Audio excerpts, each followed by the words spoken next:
Morning, good morning. So, let us cook mixed vegetables lang po. Ito may cucumber ako dyan, carrots, potatoes, and of course, yung panggisa natin, yan, onions, and garlic. And we have here our green leafy vegetables, yung cabbage natin.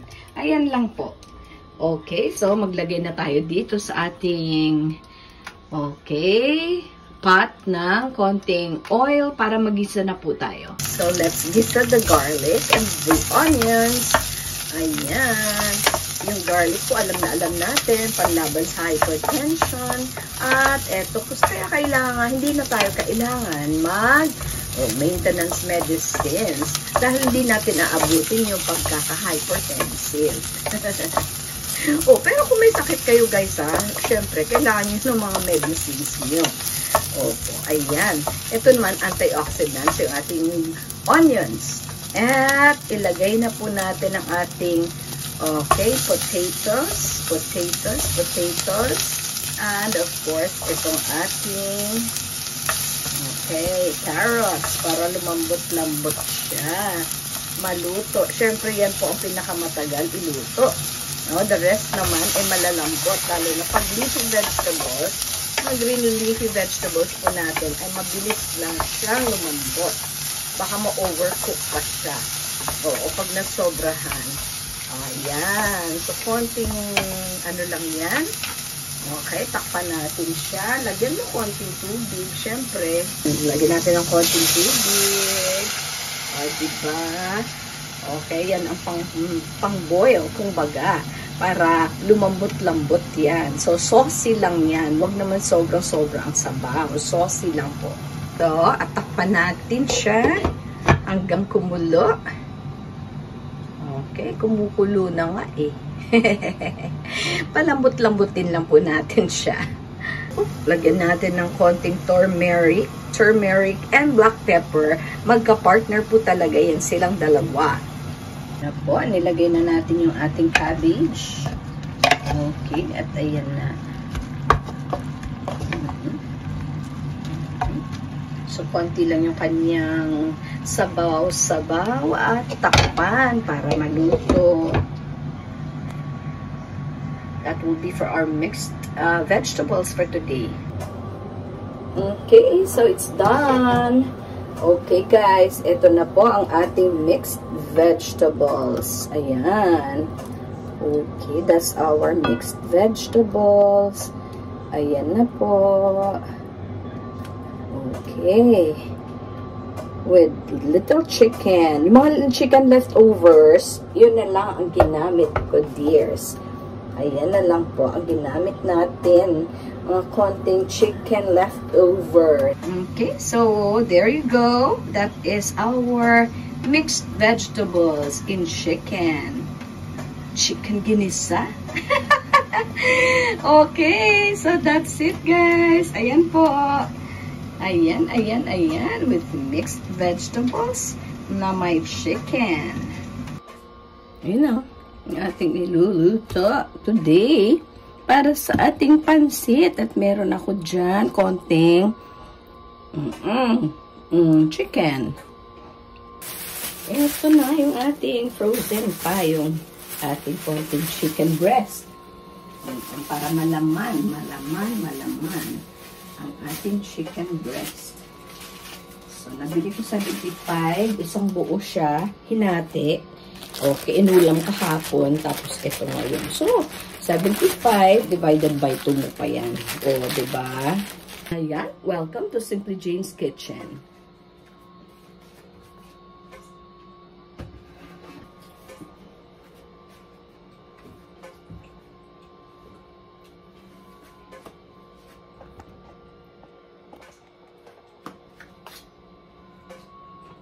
Sabihin natin dyan.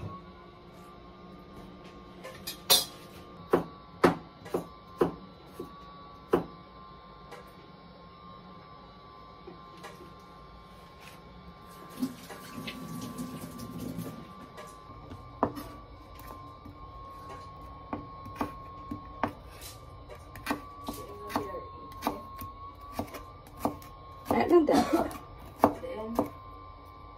Para lang dapat.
Importante po malinis. Okay, malinis yan.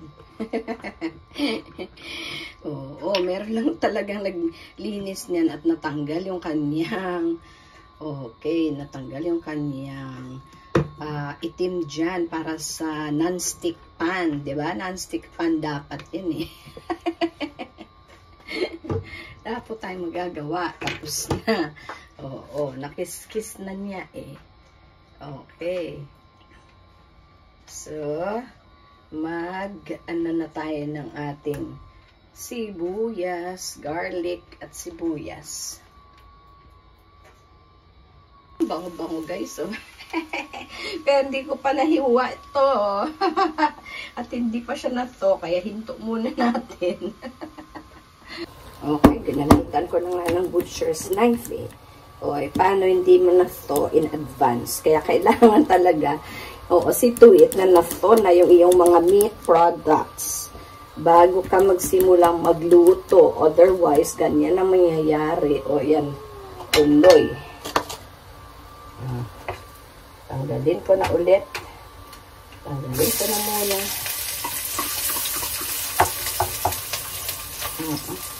Yung garlic. At magsusunog yung garlic. Pangit yung sunog na garlic sa niluluto, diba? Oo.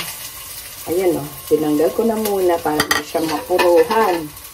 At binisa ko na to. Ang bango-bango ng garlic. Talagang mabango siya. Nagpapakilala, hindi tayo aswang. Bakit? Nagreklamo. Bakit? Kasi, kakain ka. O, sige. Ito sa'yo, o. Ito sa'yo, o. Ito sa'yo, o. Alright. Si Cloudy. Ayan. Ay, po. Okay, ayan na po. Ayaw pa din. Nako.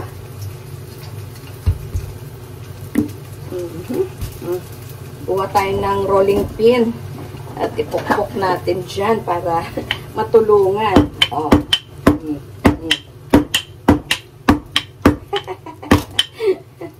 Yung rolling pin pa talaga. Oh. That's the only way. Kasi wala na tayong magagawa. Kailangan na siya talagang. Naigisa ko na yung garlic. Pwede nang i-stop natin, no? Ayaw talaga, oh. Wow. Okay. Careful ate. Baka clumsy tayo minsan. Oo, masugatan pa tayo. Huwag naman. Ito pa.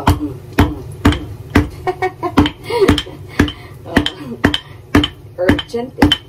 Urgent. Nag-gym pa yung aking Junakis.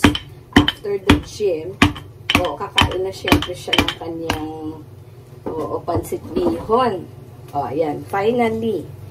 Finally. Nahati. At yung remaining, pwede pa yan mamaya. No? For something else. Ito kasi mas malaman to eh. Ayan, Yan. So, gagamitin na lang natin mamaya for her. Yes. Fried chicken or whatever na gusto niya, no?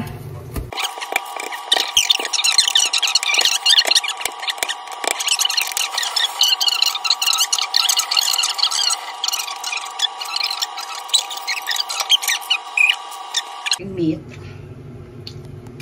Okay. Ito, yung ating garlic. Tinanggal muna natin. Ayan. Ay, balik ko na yung apoy. At kanina hindi natin siya. Balik ko na ngayon. Balik na natin si garlic na napakabango-bango na. Ang super bango niya na. Okay. Crystalline na siya. Crystalline yung ating onions. At eto na ngayon. Ilalagay na natin yung ating meat.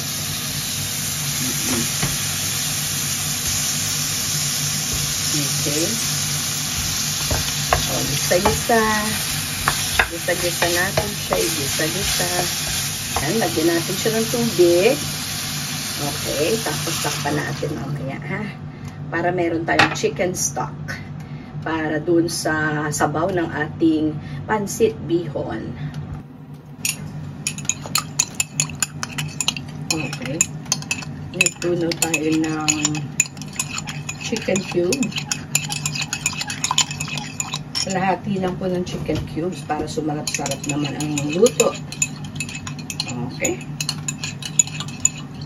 Hindi tayo magmamagic. Ayan, lusaw na sa hot water. Nilusaw ko na po ito. Ayan o. Pulong-pulo na po. Pulong-pulo na.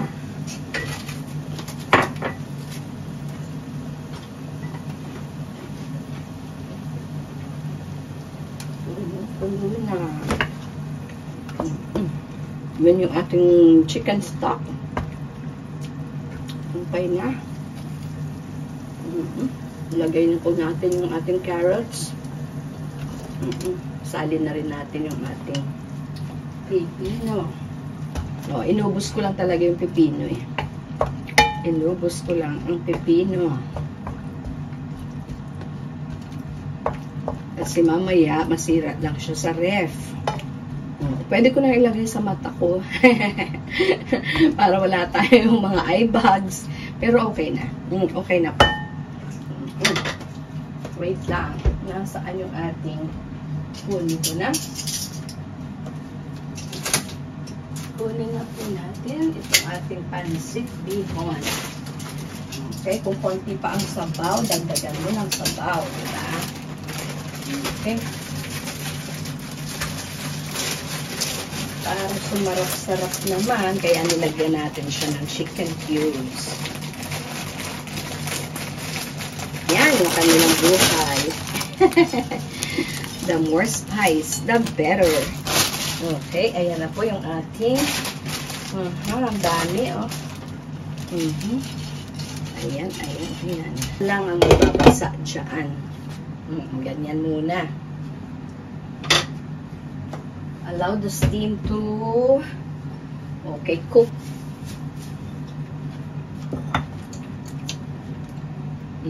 Dalawang sili. Ayan. Nalagay ko po dito. Tingnan lang natin kung hindi iyan ay maging hot, spicy. Super spicy.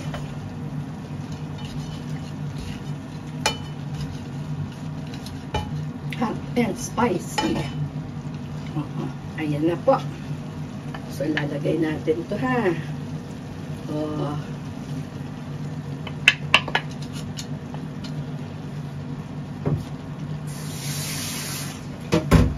Didalwahin mo na. Ito. Para ma-disintegrate. Kung kulang siya sa sabaw, dahil natuyuan na siya, tingnan niyo po, ano ang pwede natin gawin? Lagyan natin ng hot water. Okay. Hinaan mo lang ang apoy para hindi masunog yung ilalim. Okay. Ayan po. Kaya pag meron kang hot water, napakalaking bagay. Diba? Magic. Magic. You can make magic. Sabi, megalo shoutout po sa Ona's channel. Sisi. Ayan na po yung ating pansit bihon sa araw na ito.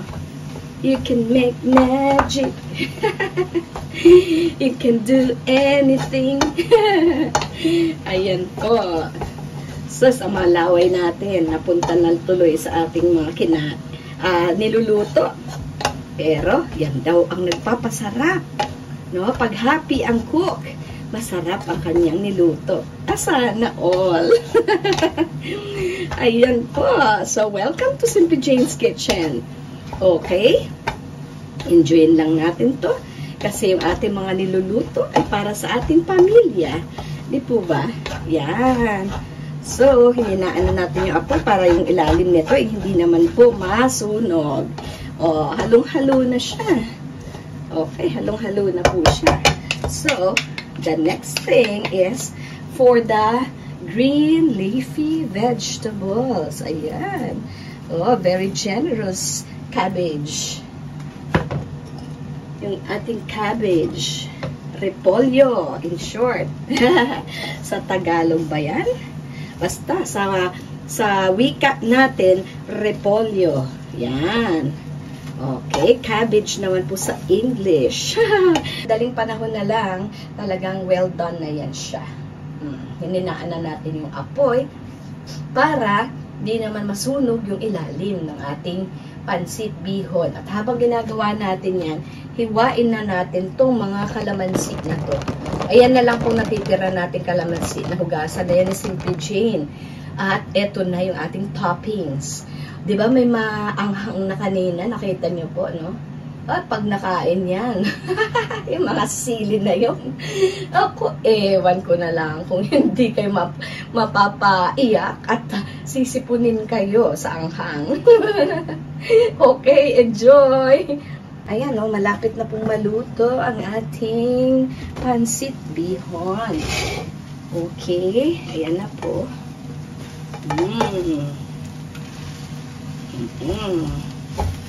So, okay na po iyan. Iyan. Para hindi naman talagang yung ating, wag ma-overcook ang ating veggies, no? Tama lang. Maluluto pa naman po iyan sa steam. Okay? Maluluto pa siya sa steam. Ang daming greens, ang daming carrots. Diba? Okay? Ang something in addition to na inilagay natin dito actually yung ating tira-tira na pepino. Kailangan din ang maubos, so nilagay ko na lang po dyan. Wala na tayong ibang panghalo kundi iyon na lang. So, kasi hinati na po natin kahapon. Nag-vegetable, mixed veggies din po ako kahapon na may konting tira-tirang chicken. Okay, ito po ngayon, hindi siya tira-tira. Tinan nyo naman yung sili. Andun, no? Okay, so today talaga nag-thaw tayo ng chicken. Then, medyo naalanganin nga po dahil hindi ko siya na-thaw in advance. So, pero anyway, nakahabol tayo, no? Nahabol natin yung ating kailangan habulin na oras. Kasi, syempre, hindi pwedeng basta na lang, no? Okay, kailangan pa kasi siyang ito. So, na-boil naman natin siya after ng gisa. Nalagyan natin ng sabaw at na-boil natin yung chicken natin. And, nandyan na. Nilagyan na natin ng pampalasa. At lahat-lahat na. So, ngayon, pwede na natin tikman ng maibigan.